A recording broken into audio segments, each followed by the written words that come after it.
Maxine Waters crosses state lines to incite violence. What will happen to her next? The COVID vaccine appears to be wildly effective, but Dr. Fauci still says to wear a mask. Plus, the arrest levels of illegal aliens are not quite where they were under President Trump. All that and more. I'm Bobby Eberle. This is the 13-Minute News Hour. And God bless the United States of America.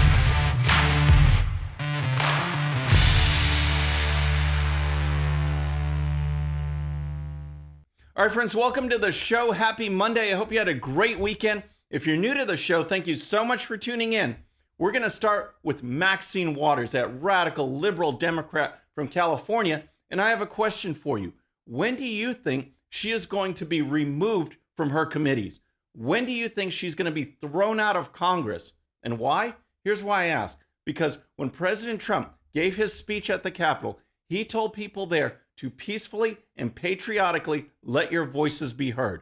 And what did they say? The left, the media, the Democrats, they said he was inciting violence. They impeached him. They tried to convict him, throw him out of office. Rhino Republicans, far left people like Maxine Waters, all on board. And here's the deal.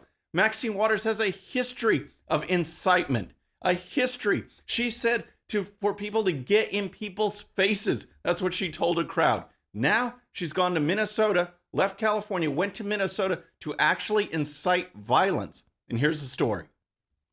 Representative Maxine Waters, California Democrat, told demonstrators at Saturday night's protest in Minnesota that they need to get more confrontational if former police officer Derek Chauvin is acquitted of murder in the death of George Floyd, prompting Republicans to accuse her of stoking an already explosive situation. Ms. Waters appeared on the seventh straight night of protest in Brooklyn Center over the April 11 death of Daunte Wright, who was shot by an officer during a traffic stop in what the city's former police chief described as an accident, but she focused most of her remarks on the Chauvin trial in Minneapolis. Seventh straight night of protest. Folks, this goes way beyond protest. This is rioting and looting. And Maxine Waters says that if the verdict doesn't go her way in the Derek Chauvin trial, then protesters, these rioters and looters, should make matters worse. Here's part of her comments from Saturday night. We've been fighting for so many years for reform, reform, reform. And so, yes, I would like to see the bill in Congress pass on police reform, but I know that the right wing, the racists, are opposed to it, and I don't know what's going to happen to it, but I know this, we've got to stay in the street. Wow, the right wing and the racists. That's who she says is holding back police reform. And what does she want to do? She wants to stay in the streets. So what does that mean? Does that mean to peacefully protest? Because what's going on now is rioting and looting, and yet Maxine Waters says they need to stay in the streets. So she was asked, what should happen if the jury verdict in the George Floyd trial doesn't go her way? What should happen next with these protesters? What should protesters do? Well, we got to stay on the street, and we've got to get more active. We've got to get more confrontational. We've got to make sure that they know that we mean business. We need to stay in the streets. We need to be more confrontational. We need to show these people we mean business. Does that sound like advice to peacefully protest, or does that sound like direct incitement to violence? Because it sure sounds like that to me. And we saw what happened with President Trump when he said to peacefully and patriotically let your voices be heard. They called that incitement. So what do we call this? What is going to happen to her? Now, the blowback has been good, at least from the people that have been paying attention, not the CNNs, not the MSNBCs. Representative Lauren Boebert, she tweeted this. Why is Maxine Waters traveling to a different state trying to incite a riot? What good can come of this? Well, that's a good question.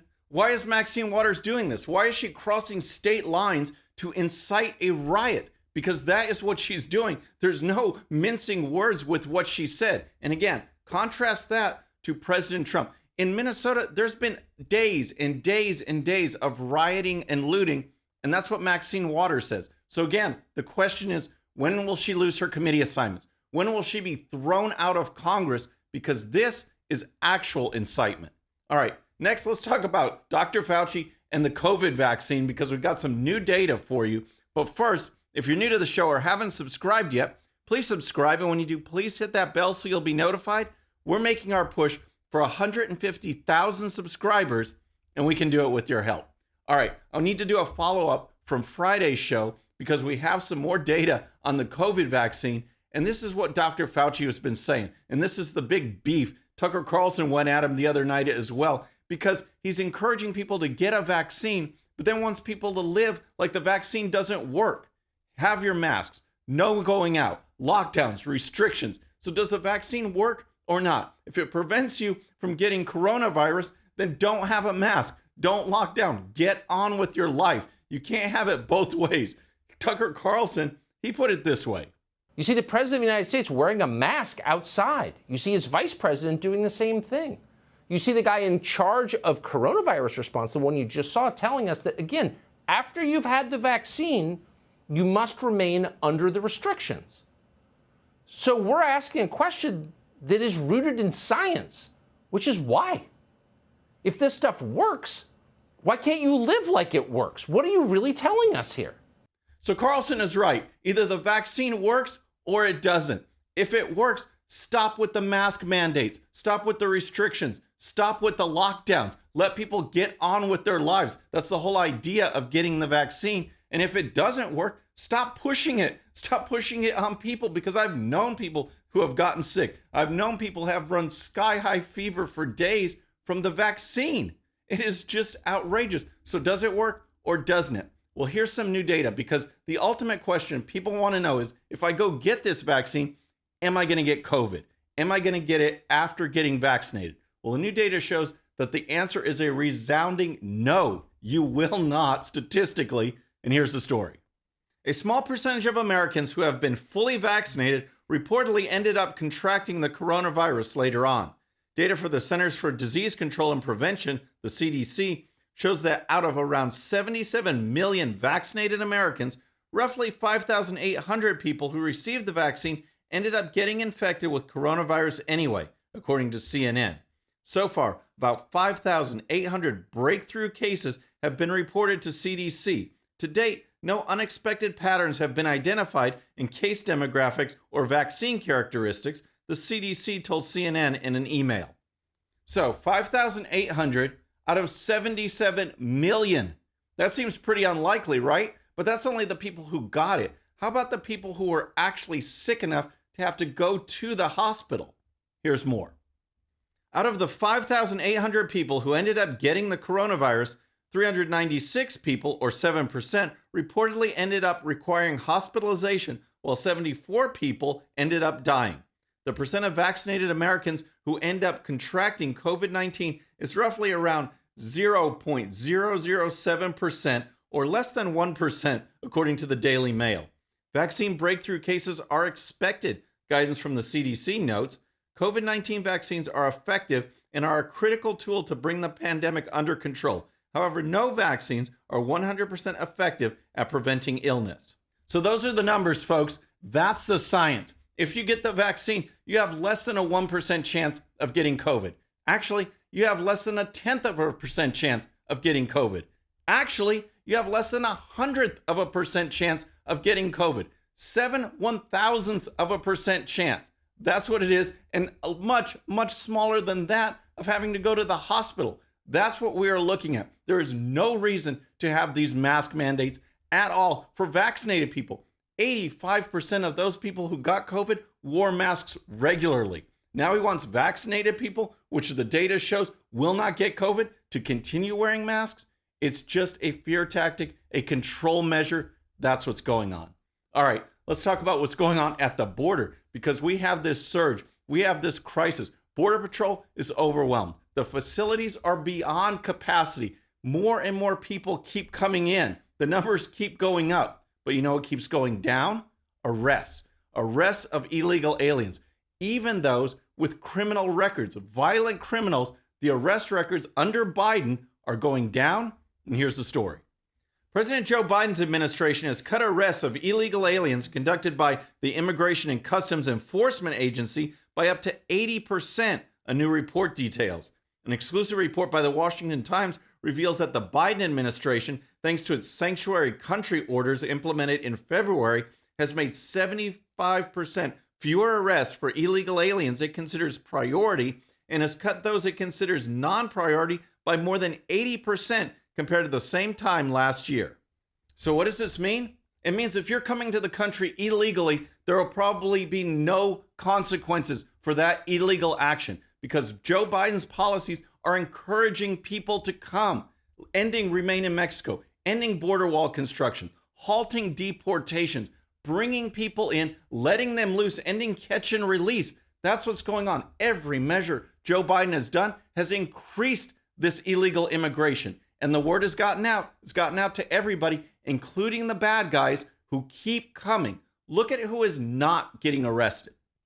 Even for the most hardened, convicted criminal illegal aliens, the Biden administration has reduced the total arrested by ICE, the Times reports. The data show arrests of illegal aliens charged with homicide cut by 17%.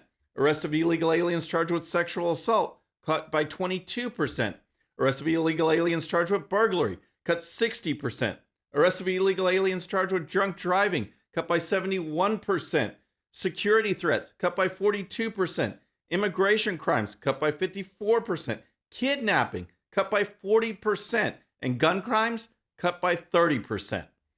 This is just unreal. And here's the deal. It sums up again with his policies, Joe Biden's policies. He's doing nothing to stop this. And in fact, his policies are actually encouraging it. Violent criminals, gang members, sex traffickers, drug dealers, they are coming over and they're not getting arrested. It just think about that, folks. These policies, these open border policies of Joe Biden, that is who we put into office. Those people that were tired of Trump's mean tweets, this is what you get.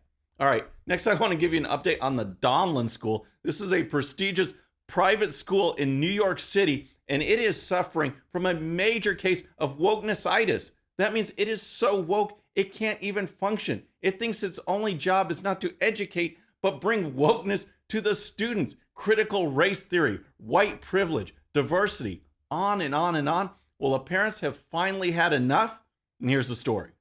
The head of an elite Manhattan private school in the throes of an internal war over its progressive agenda is leaving at the end of the year. Dalton School Chief Jim Best announced his exit in a Friday letter and said he was leaving to pursue other exciting and inspiring opportunities after 16 years at the helm. So what's this internal war about? What's all the fight? Well, the parents were finally fed up. This school kept pushing this curriculum, this diversity and social justice. So the parents got together and they said, enough is enough. And here's more. An anonymous group of parents penned a letter objecting to Dalton's direction in January. Every class this year has had an obsessive focus on race and identity. Racist cop reenactments in science, decentering whiteness in art class, learning about white supremacy and sexuality in health class, the missive stated. Wildly inappropriate. Many of these classes feel more akin to a Zoom corporate sensitivity training than to Dalton's intellectually engaging curriculum. Yep, the parents finally hit the breaking point, and it's no wonder. Folks, at this school back in December, a group of faculty and reportedly some students put this diversity manifesto together, this list of demands that they wanted from the school. Otherwise, they were going to shut things down. Otherwise, things were not going to go forward. Look at some of the list of demands from the manifesto. Hiring 12 full-time diversity officers and multiple psychologists to support students coping with race-based traumatic stress. Paying the student debt of Black staffers upon hiring them. Requiring courses that focus on Black liberation and challenges to white supremacy.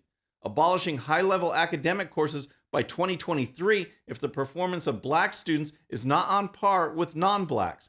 Requiring anti-racism statements from all staffers. Mandatory diversity plot lines in school plays. Required anti-bias training to be conducted every year for all staff and parent volunteers. Mandatory diversity plot lines in school plays. I don't know why that one stands out to me, because the list, there's even more there, and it's just outrageous. But we see this, folks. We've seen it in public schools, the massive indoctrination of left-wing philosophy rather than basic education. We are seeing it in the private schools too. And the only way to fight back is like what these parents are doing, saying enough is enough, getting back to the basics, and not this wokeness, not this critical race theory, not turning our students into social justice warriors. Just educate them, let them make their own decisions down the line. Folks, that's our show for today. I hope you enjoyed it. Please subscribe, and when you do, please hit that bell so you'll be notified, and we'll see you next time. I'm Bobby Eberle. This is the 13-Minute News Hour.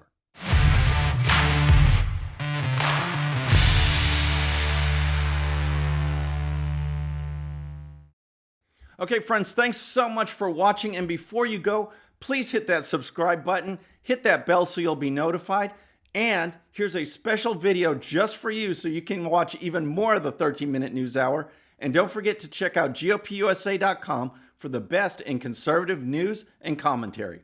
We'll see you next time.